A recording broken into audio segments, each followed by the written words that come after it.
로이드 존스와 함께하는 로마서 묵상 4월 13일 묵상을 시작하겠습니다. 오늘 로마서 묵상의 제목은 생명 안에서 왕노릇하는 은혜입니다. 오늘의 로마서 말씀을 읽겠습니다. 로마서 5장 17절입니다. 한 사람의 범죄로 말미암아 사망이 그 한 사람을 통하여 왕노릇하였은즉 더욱 은혜와 의의 선물을 넘치게 받는 자들은 한 분 예수 그리스도를 통하여 생명 안에서 왕노릇하리로다. 아멘. 오늘의 로마서 강의 읽기입니다.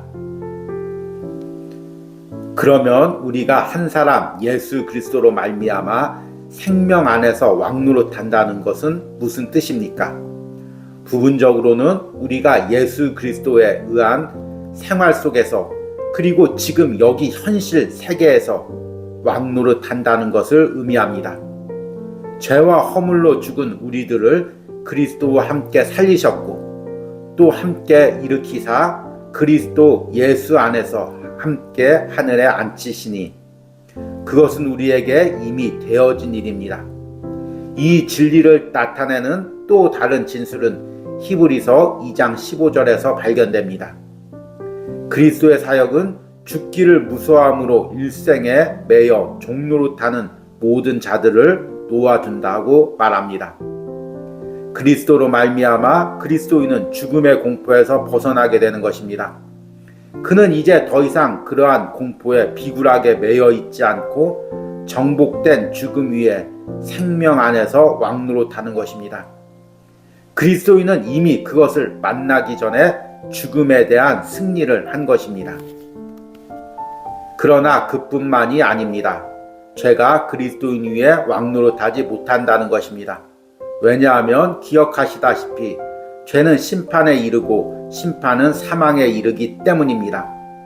그래서 만일 우리가 생명 안에서 왕노릇한다면 죄의 지배로부터 반드시 자유로워져야 합니다. 로마서 6장 14절에서 바울은 죄가 너희를 주관치 못하리니 이는 너희가 법 아래 있지 아니하고 은혜 아래 있음이라. 우리가 죄에 대해 승리했을 뿐 아니라 마귀에 대해서도 승리를 한 것입니다. 마귀를 대적하라 그리하면 피하리라. 너희는 믿음을 굳게 하여 저를 대적하라. 바로 그것이 바울이 말한 생명 안에서 왕노릇한다는 의미입니다. 우리에겐 사망의 공포가 없습니다.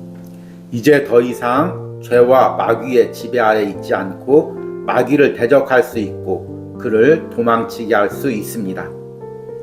그러나 장엄하고 영광스러운 일들이 오고 있습니다.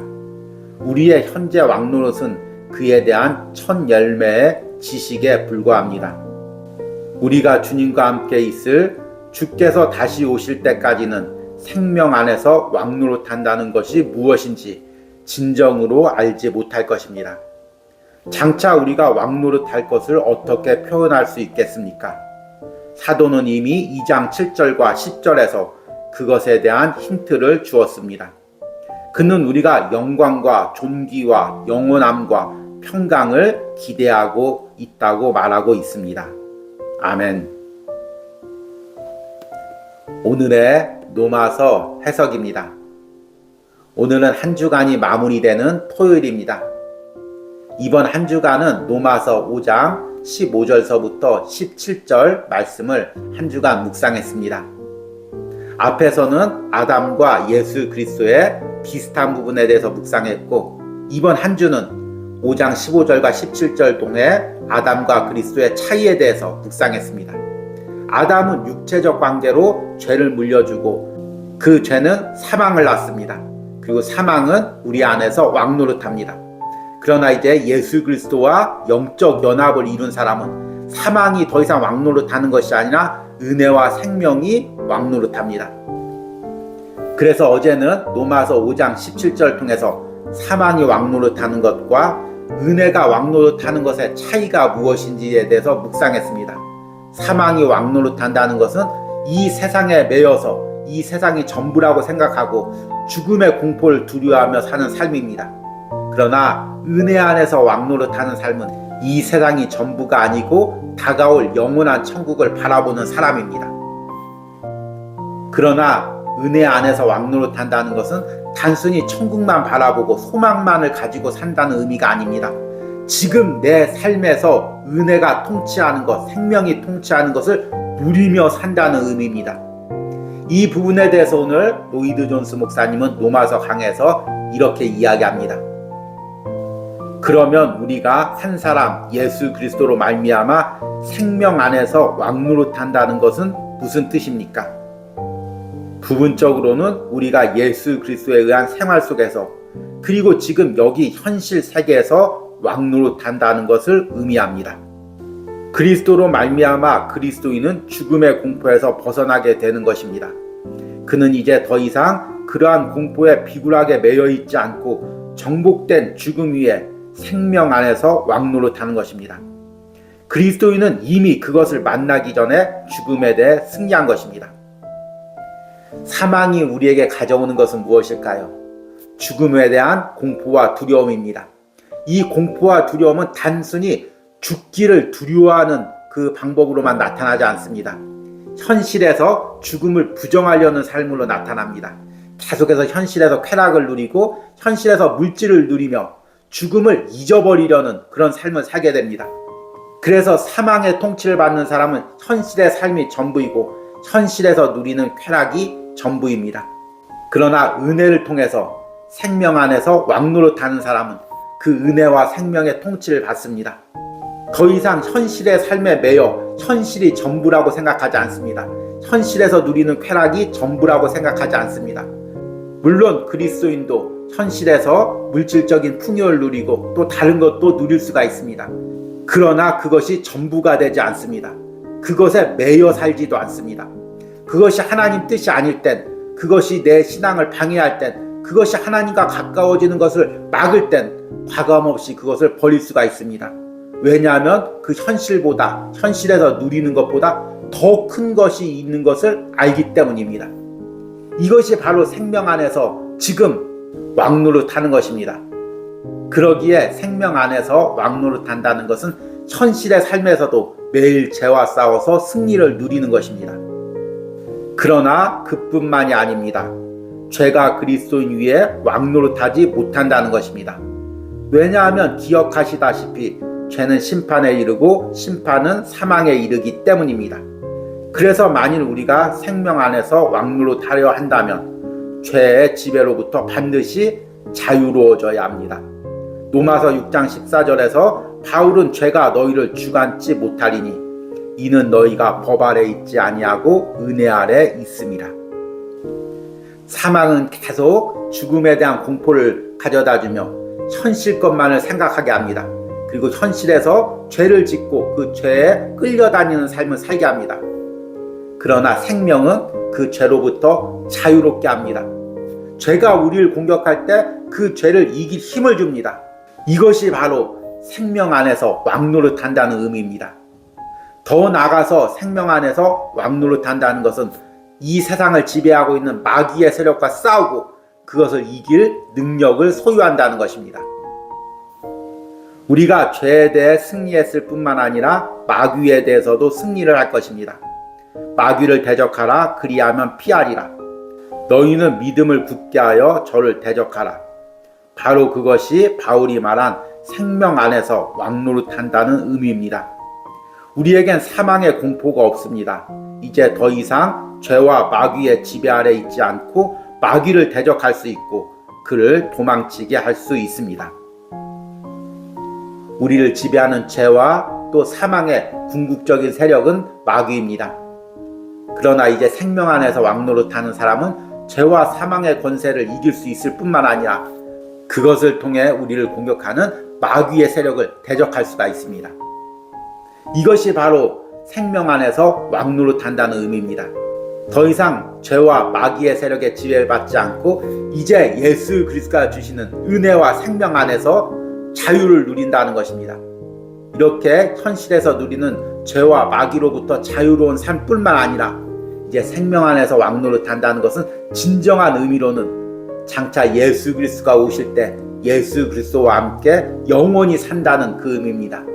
영원히 기쁨과 즐거움과 찬양 가운데 산다는 그 의미입니다. 그러나 장엄하고 영광스러운 일들이 오고 있습니다. 우리의 현재 왕노릇은 그에 대한 첫 열매의 지식에 불과합니다. 우리가 주님과 함께 있을 주께서 다시 오실 때까지는 생명 안에서 왕노릇한다는 것이 무엇인지 진정으로 알지 못할 것입니다. 장차 우리가 왕노릇할 것을 어떻게 표현할 수 있겠습니까? 사도는 이미 2장 7절과 10절에서 그것에 대한 힌트를 주었습니다. 그는 우리가 영광과 존귀와 영원함과 평강을 기대하고 있다고 말하고 있습니다. 우리가 예수 그리스도가 다시 오실 때 우리는 예수님과 함께 영광과 존귀와 영원함과 평강을 누릴 것이라고 말씀하고 있습니다. 그때서야 진정으로 생명 안에서 왕노릇한다는 것이 무엇인지를 우리는 체험하게 될 것입니다. 우리는 어제와 오늘 로마서 5장 17절을 통해서 사망이 왕노릇하는 삶과 생명 안에서 왕노릇하는 삶의 차이에 대해서 묵상을 했습니다. 내가 예수 그리스도를 믿고 예수 그리스도를 통해서 하나님께 의롭다 칭함을 받으면 나는 생명 안에서 이 왕노릇하고 있는 것입니다. 그럼에도 불구하고 우리 안에 남아있는 죄성 때문에 사망이 그 죄를 통해서 들어와서 계속해서 다시금 그 원 위치를 회복하려고 합니다. 그래서 세상 사람들처럼 세상의 가치관에 지배받고 이 세상이 전부라고 생각하고 이 세상에서 누리는 것이 전부라고 생각하려는 마음이 계속해서 우리 안에 들어옵니다. 그러나 우리가 말씀으로 또 복음으로 계속해서 이 생명 안에서 왕노릇하는 이 은혜를 누려야 됩니다. 그리고 이 은혜를 계속해서 누리면서 결국에는 예수님께서 다시 오실 때 예수님과 영원히 생명 안에서 왕노릇하는 것입니다. 그리스도인에게 이 세상의 삶은 장차 오실 예수 그리스도와 생명 안에서 왕노릇하는 것에 대한 예행 연습입니다. 지금 오늘 내 삶에서 예수 그리스도와 함께 내가 생명 안에서 왕노릇해야 됩니다. 세상의 모든 가치관을 이기고 죄와 마귀의 세력을 이기고 오늘 하루도 생명 안에서 풍성하게 은혜를 누려야 됩니다. 이 은혜가 오늘 로마서 묵상을 전하는 저와 여러분들의 심령에 있길 바랍니다. 성령님께서 여러분들 가운데 역사하셔서 여러분 안에 생명의 은혜가 날마다 터져 나오길 바랍니다. 그리고 그 은혜를 누리길 바랍니다. 그 은혜로 승리해 나가길 바랍니다. 그리고 이 은혜 가운데 내일 하루도 하나님 앞에 기쁨과 찬양으로 예배하는 은혜가 있길 소망합니다. 오늘의 적용과 기도입니다. 나는 지금 예수 그리스도가 주신 생명 안에서 왕노릇하고 있습니까? 이 은혜를 매일같이 내 삶에 누리게 해달라는 기도를 드리시기 바랍니다. 우리 함께 기도하겠습니다. 한 사람의 범죄로 말미암아 사망이 그 한 사람을 통하여 왕노릇하였은즉 더욱 은혜와 의의 선물을 넘치게 받는 자들은 한 분 예수 그리스도를 통하여 생명 안에서 왕노릇하리로다. 아멘. 주님, 한 주간도 로마서 5장 15절에서 17절 말씀을 통해 아담의 죄가 미치는 그 영향력과 예수 그리스도의 구원과 생명과 은혜가 미치는 영향력을 묵상하게 해주심을 감사합니다. 사망의 권세가 강할수록 예수 그리스도를 믿는 자들에게 더욱더 예수 그리스도의 은혜와 생명이 넘치는 줄 믿습니다. 그 은혜를 로마서 묵상을 하는 모든 심령들이 누리기로 합니다. 로마서 묵상을 전하는 제가 먼저 누리고 이 묵상을 듣는 모든 심령들이 함께 그 생명의 은혜를 누리기로 합니다. 오늘 하루 그 은혜를 누리고 내일 예배 가운데 그 은혜를 누리기로 합니다. 이 넘치는 생명의 은혜를 날마다 우리에게 부어주시옵소서. 예수님의 이름으로 기도했습니다. 아멘.